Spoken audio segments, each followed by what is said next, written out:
London would be an obvious place to go fossil hunting, but actually the rocks here are jam-packed full of them. We're on Waterloo Bridge, and we are looking at the limestone that makes up the sides of the bridge.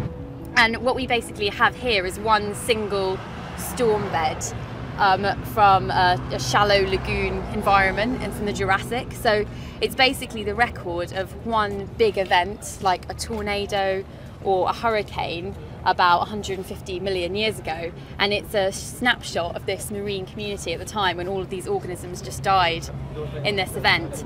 And so you've got some lovely things in here. You've got various oyster shells with all of these sort of layers of calcite which are built up as the animal's grown. And then you've got some slightly more unusual things in here. You've got these things called coralline algae. And these are a basis for a lot of marine communities today, with fish feeding on them and, you know, hiding in the algae. And it's a really lovely connection between an ancient ocean and a modern freshwater environment. And it makes you realise how much continuity there is between these different environments, and how you can see something and you can recognise it, even though it's 150 million years old. As an oyster, you can see immediately that's what it is.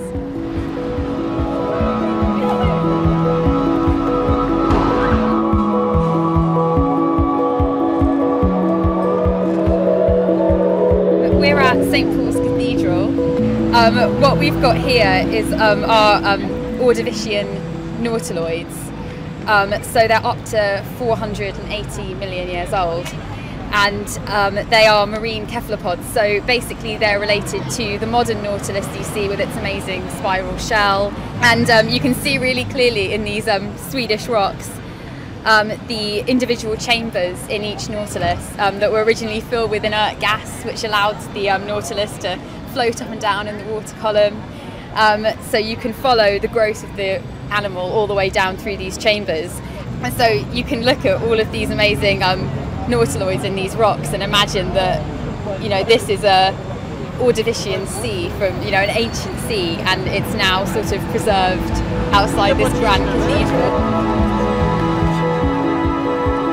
We're outside the BBC's broadcasting house. These are moulds of bivalves, lovely different kinds of bivalves. You can see all the impressions of growth lines in each one, and you can dig your hands into them. And then also these wonderful snails, gastropods. These are known locally as Portland screws, and you can only find them in these Portland rocks. They're exclusively found there. And I think what's just really nice is the variety of the size that you have them just everywhere, all over the wall, and you can really just grab at them and look at them.